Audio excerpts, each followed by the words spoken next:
Hey guys, Danny here today to talk to you about Brandon Sanderson's book, The Final Empire, the first book in his Mistborn series. Now, I got this book because it was recommended by a favorite author of mine, Kel Cade. I've done reviews of the first two of Kel Cade's book. We're waiting on his third, and when I was going through his website, he said that people had been asking him for authors whose books and series he compared to his own, and this was one of them that he listed. I've heard of Brandon Sanderson, a lot about him, so I thought I'd give it a chance. I can see where the comparison comes in. I can see, they both involve an orphan. They both involve someone trying to overthrow an evil king. They both involve an evil king. They both involve someone having special powers and not knowing they have these special powers and having to discover their special powers. But that's about it. It really did not seem or feel the same as Kel Cade's books to me. It didn't have the same humor. The character, the main character, had none of the confidence that Kel Cade's character had. The main character in this book is a young orphan gal who comes to discover that she has very special powers. She gets trained in these special powers, and then this group of thieves decides to take down the immortal king, who's this evil tyrant that's been ruling for thousands of years, and people literally believe it's impossible to kill him. He's an immortal god that is ruling them. And I'm not going to say any more than that because I don't want to give too many spoilers for the book. I'm really glad that it didn't follow Kel Cade's style too closely. It's when you're listening to like Harry Potter, and then you read the reviews, and the reviews are all like, oh, this is the next Harry Potter, just like Harry Potter. The reality of it is that if you were then to go through and read that book, and that book was just like Harry Potter, it would be a little redundant and disappointing. And while I can see where the similarities come in, this is no way redundant. This is an amazing book. The world that Brandon Sanderson has created is a very unique world. The style of magic that he has created, the magicians are called allomancers, and they have very limiting abilities in their magical abilities. Even the main hero, who's a Mistborn, which means that she can use all of the magical abilities, is still very limited in what she can do. So when they battle, you don't get these, two powerful wizards or witches just throwing magic bolts at each other, trying to see who has the ability to draw on the most magic and overpower the other. They have to actually fight.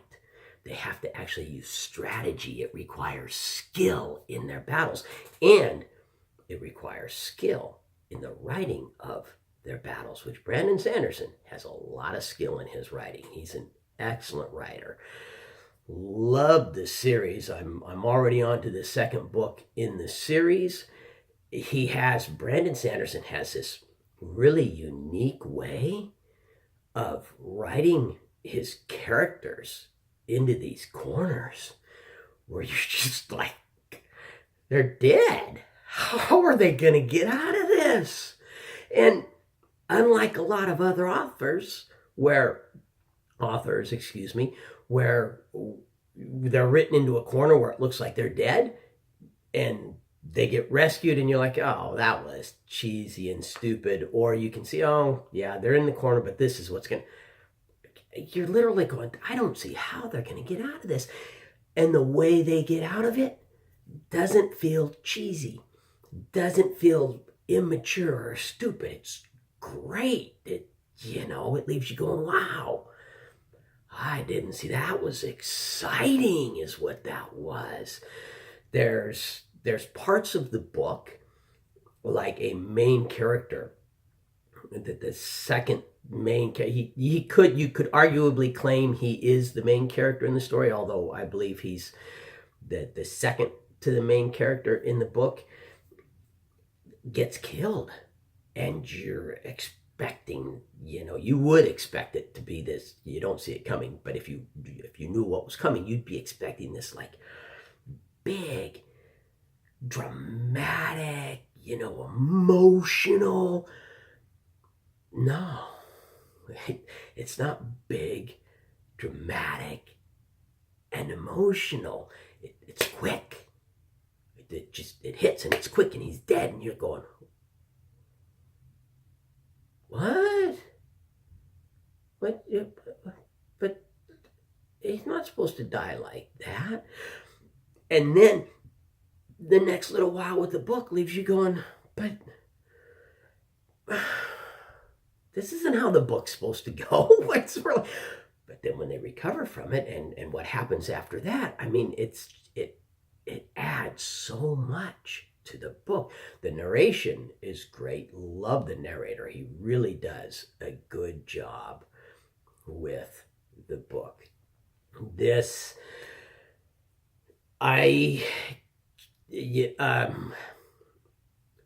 Potter and Calcade's Free the Darkness, I would say, are still my two favorite series. I have yet to find one that knocks them off, but this one, it's up there.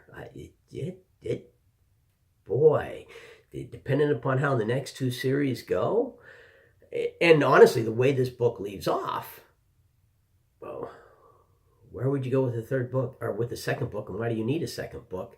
There's some hints in there, but it doesn't leave you on this, like, and Harry Potter does the same thing. When the first book ends, there's not like a big cliffhanger that leaves you going, oh, I've got to listen to the second book to finish the story. Instead, you can't wait for the next book and the book after, just because that book was so good, not because they left with some big dramatic cliffhanger or anything like that. And he doesn't, the entire story of them dealing with the king, which is good because it's like a 30-some-hour book, and that would be a lot of, talking about these characters if they don't actually finish their mission, and they do, and you don't see, when it happens, you kind of start to figure things out towards the end. But a lot of mystery. There's a lot of political drama in this book, a lot of political intrigue in this book, a lot more than, like Calcade said, it compared to his book. There's a lot more political intrigue in this book than in his. There's a really nice romantic angle to it, which it's one of those romances where at times you're just, if I could grab you two and kind of bash your heads together and get you to be honest with each other about, what you're feeling, and instead of distrusting each other, and you'll have to listen to the book to find out why they distrust each other, get you past that. You two are perfect for each other and you'd be happy with each other. You just got to get past your self-doubt and you're doubting the other person, and which I love in a romance, when you're really rooting for the couple and they're the ones that are messing it up, and you're just like, literally want to, like, come on, people. There's not a bad thing to say about the book. There's, it's safe to listen to around any children that you want there. Okay, so actually, there is the ska, which is the slave portion of the population. There is a law in place that the nobles can take any ska woman they want when they want to. The only rule in place is if they take a ska woman, she has to be killed right afterwards or within the next couple of weeks, so that noble blood, you don't get any half-breeds before she has the chance to become impregnated. So there is some talk of that. I'd actually forgotten about that. There is some talk of that. The word rape is used in the book because that's actually what happens when a noble does that. It's it is. I mean, it's actually an important part of the story, but it's not something that's gone into any graphics with. So I guess that would depend upon your children, the understanding of the world. It's not done graphically. It's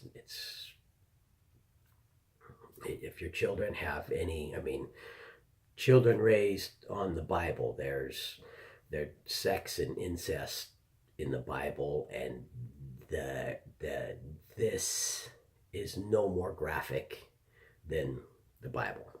So I will add that in there. Otherwise, perfectly safe for children. No graphic sex, no graphic violence. There is violence. There are battles, but it's not overly graphic. In fact, I love how the battles are done because of the limitations on the magicians, how they have to fight. You end up with a real, true battle. I mean, just like any sword and sorcery book where you got two warriors going at it. When two of the Mistborn are going at it, you have a true, legitimate battle. One of my favorite parts of the book is some of the battles that are in it and how they're done. It is a world that draws you in and makes you want to be, a Mistborn. You wouldn't want to go in and be anything else, but if you could enter this world to be a Mistborn, you'd want to enter this world to be a Mistborn. So that said, this will definitely go into my highly recommended file. Any comments, any feedback, please send them. If you like my channel, please subscribe and have a wonderful day. Thank you.